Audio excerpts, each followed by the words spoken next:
But let's have a look at this now. So, phi r to Fock Hamiltonian 1 plus T1 plus T2 plus 1/2 T1 squared plus parenthesis phi r to Fock. So it's the 1 plus x 1/2 x squared and so forth, and I took some of them out for maybe obvious reasons, but we can see that in a moment. So what do I get? If I take the first term, I just get phi r to Fock, the Hamiltonian, and then with the 1 I get phi r to Fock. And if I sort of start to write on 3 equations at the same time, what is that? That is the r to Fock energy. Great. Good. The next term is then, the left is always the same. Phi r to Fock, the Hamiltonian. Then let's take the T1.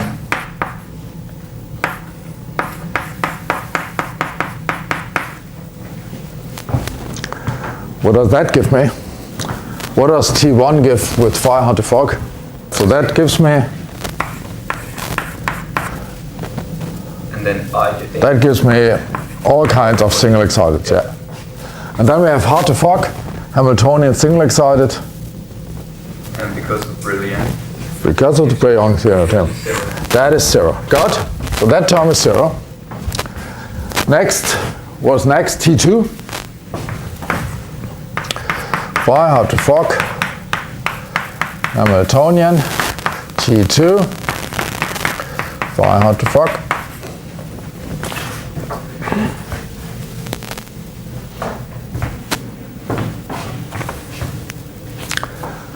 What does that give? So let's do that in 2 steps. That's absolutely correct. Let's do it in 2 steps.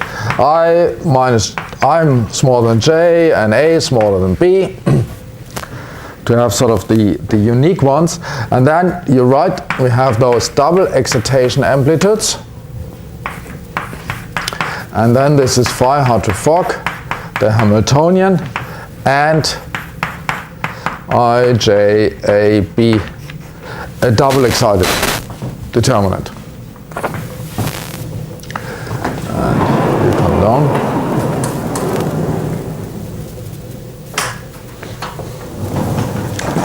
So far so good, and this then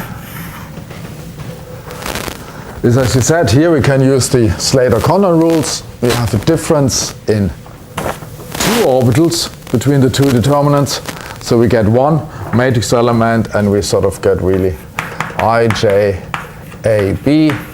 minus IJBA.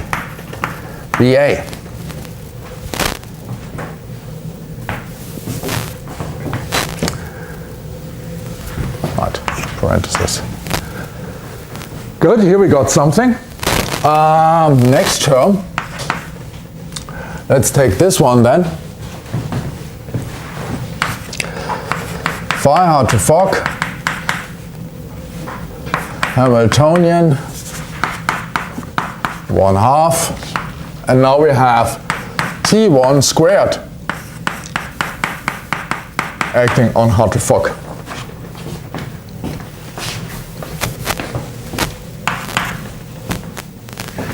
What is that doing? So I mean, this is going to give you a double excitation, or all double excitations. So we're going to have these kind of integrals again. But now we have the single excitation amplitudes, and now it sort of gets a bit tricky to justify that by just looking at it without doing the proper mathematics. But what you get is actually, you get then a sum over unique excitations, unique double excitations. And then I can have, so I do the IA excitation with one of the single excitation operators, and I do the JB excitation with the other one.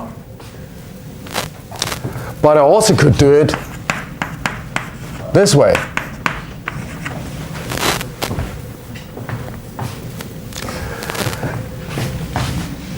And now I don't have any space anymore. Because here I have now phi hard to Fock Hamiltonian phi IJAB. Or the same as here. It's the same matrix element. But I'm missing a sign in the middle.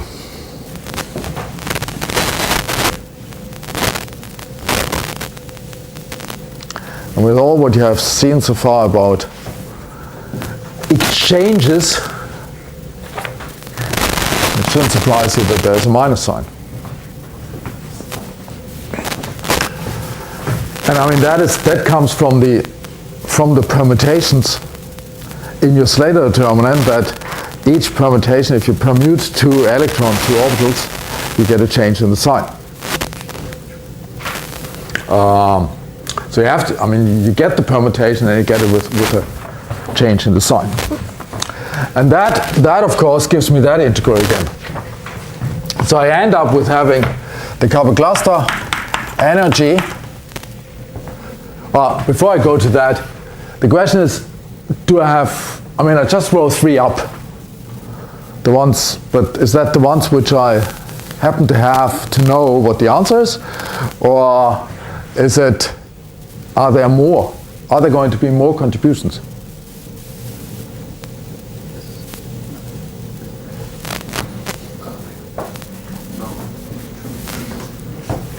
Shall we take that in plenum? There are not more contributions. That's all what you get. And you see, I mean, I have not truncated my wave function at all. I just took some of them. But I mean, here's the T3, T4, here's T2 squared, T1, T3, and so forth. All the terms are there. But those are the 3 only ones which actually survive, which actually give something. And the reason is that this is the Hamiltonian. The Hamiltonian has 1 and 2 electron terms, which means that and I have hard to Fock standing on the left. So I have hard to Fock connecting to excited determinants. We discussed last week when we discussed the CI matrix. It's only the doubles. It's hard to Fock connecting to doubles. The singles are gone because of Preyon theorem, because we use canonical orbitals. That would be different if you would use different orbitals, and there are couple cluster methods where you use different orbitals where you have this contribution. But there's nothing more than doubles. And that means whenever you calculate a couple cluster energy, even if it would be couple cluster including hex-tuple excitations, when you calculate the energy, the only coefficients which you really need to calculate the energies are the doubles and the single squared. You don't need the triples, quadruples, hex-tuples, whatever coefficients to calculate the energy, because they can't contribute. So you calculate as hard to Fock, Hamiltonian, and the couple cluster wave function. In that variational couple cluster which we had before, there we didn't have e to the minus t standing to the left, but e to the t. There you would get all, because then the left, the pra also would include excited determinants. But here with the e to the minus t, on the left hand side we always only have hard to Fock, and therefore we never get higher than double excitations. So the energy, the couple cluster energy, is the hard to Fock energy plus, and now let's write it up as sum over I. Did I write large or smaller? Doesn't really make a difference. A large and B. And then I have my doubles amplitudes.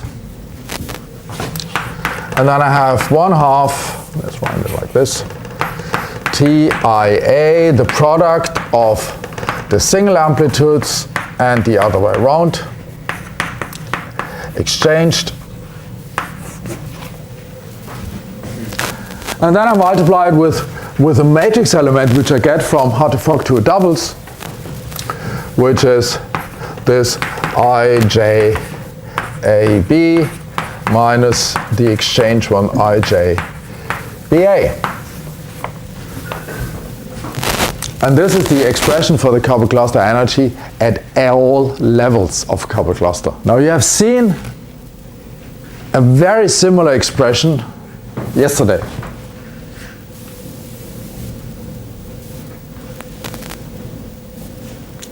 That is very, very close to the MP2 energy. Hartree-Fock plus the second order correction. That is very, very close to the second order correction. And you actually could write it up like this, where you would say, okay, this is my first order wave function coefficient. That is what I called yesterday C1, and then which determinant, so it would be C1 IJAB, something like that. We looked yesterday at the first order coefficients and calculated them. And the energy is then the same integrals times the MP2 first order coefficient. The MP2 first order coefficient, they happen to look like this if you calculate them.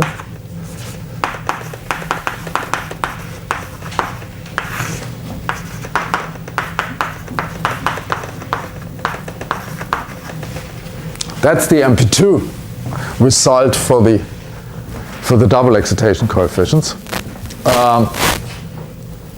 So actually you can calculate the MP2 energy with the same routine. You need your MP2 coefficients, you multiply them on those integrals. And if you want to have a coupled cluster energy, you get the coupled cluster amplitudes and you multiply on the same integrals. So the methods are actually, those kind of methods are very much related. And we'll come back to an even more, so that's, careful, that's the MP2 version of the amplitudes.